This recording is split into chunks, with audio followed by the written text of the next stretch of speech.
为了顺应社会和信友的信仰，会用的知识甲生活来结合，天主教台南教区结合台南4摆活动，将伫4月6号伫安平福尔摩沙游艇酒店举办大型的天主教入门圣事的庆祝活动，邀请市民朋友踊跃参加。我们都知道，政府的使命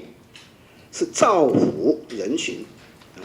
使社会百姓安和乐利。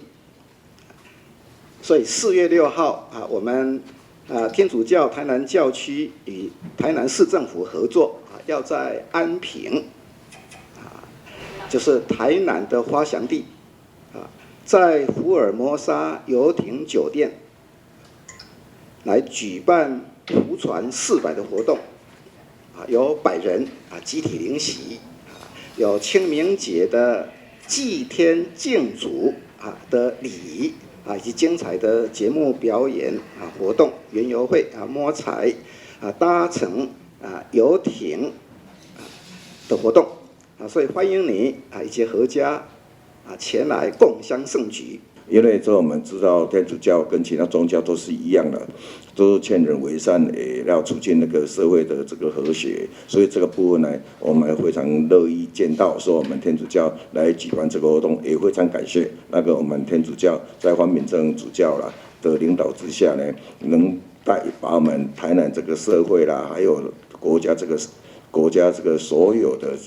更祥和也更和谐。这次我们为了配合台南400这个活动，所以我们天主教的台南教区也规划了福传400的活动，联合整个台南教区的各堂区，我们扩大举行圣喜圣事，还有初领圣体的圣事，以及监证圣事。非常感谢我们黄市长对这个活动的认同，也在经费上的大力的支持跟补助，使我们这个活动